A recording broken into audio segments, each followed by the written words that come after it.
We bought this map in San Francisco. And when Carol saw it, the first thing she said was, "I want to ride that yak." And so we began our adventure.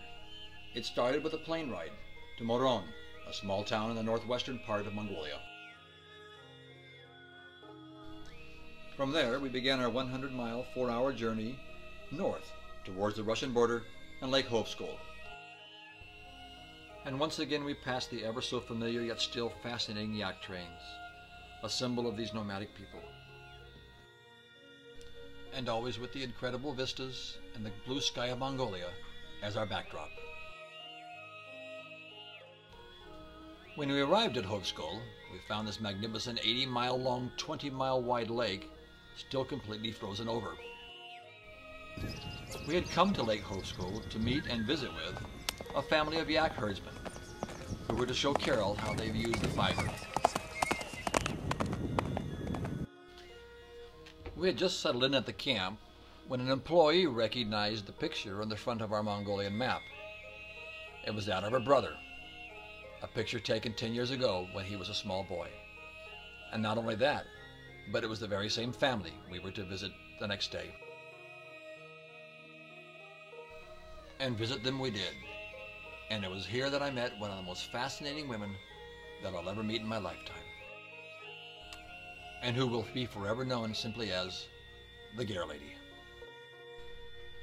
The man holding the map is the once boy on the yak, and is flanked by his 2 sisters. Choldon on the left is the woman who works at the camp. The young girl is her daughter, and she lives with her grandmother, the Ger Lady, in the ger. 6 people live in the ger, 2 in the beds and 4 on the floor. Inside this ger is the total sum of the family's possessions. Riding equipment, pots, pans, bedding, clothes, everything is contained herein. I never saw a moment where the Ger Lady was not busy. Her hands always found something to do. Here she made us the traditional Mongolian tea, yak's milk, and salt. She served us a plate of bread and a large bowl of fish from the lake. It's extremely important to Mongolians to treat their guests well and be as hospitable as possible. And so we visited and listened to the warmth and rapport within the family.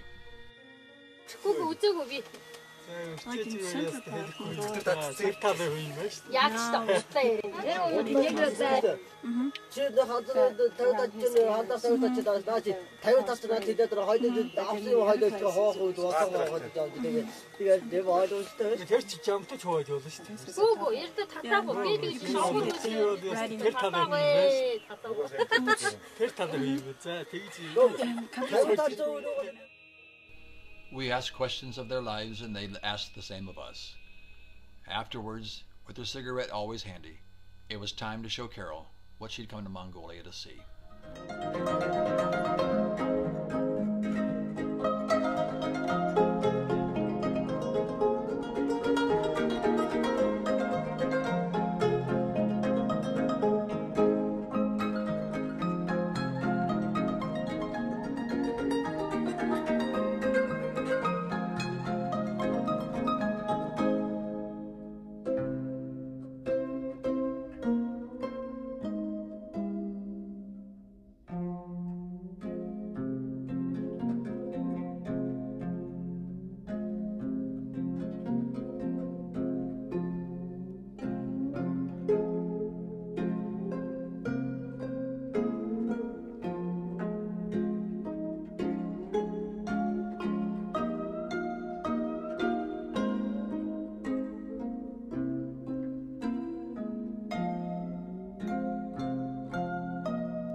Possessions as we know them are few.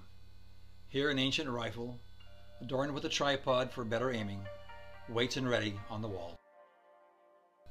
And here, the one item of so-called technology, a battery-powered cassette player, so they can listen to their beloved music, because they have no electricity. In this one chest will be bedding and clothing for the family of 6. But for the ever-busy Ger Lady, there's always work to be done. I have no clue how old she is. I have no idea how long her husband's been dead. What I do know is that she's the obvious head of the family, both immediate and extended. The authority and respect that she commands within the family is evident for all to see. But even more importantly, the warmth and kindness of this woman was obvious in so many little things that she did, both to us and for other members of the family.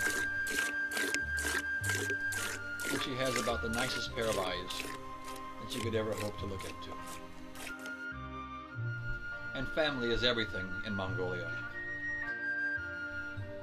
With only 2.5 million Mongolians, they joke that if they probe deep enough, 2 strangers will surely find that somehow they are related. Here the newest member of the family, the 3-month-old son of the yak boy, gets bundled up by his aunt. During the course of the afternoon, he was lovingly passed from person to person, until each member of the family had the opportunity to care for him, even the strangers from America.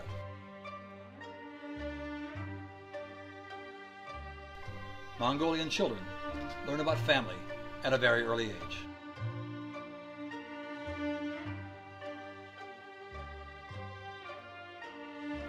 And late in the afternoon, the baby's mother rode up on her horse.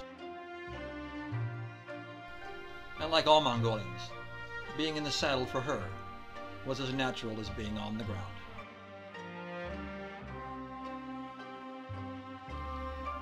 And yes, Carol did get her right on the yak. Led by that same boy on the map cover, and riding astride the brother of the yak in the picture, she rode the same ground as they had before.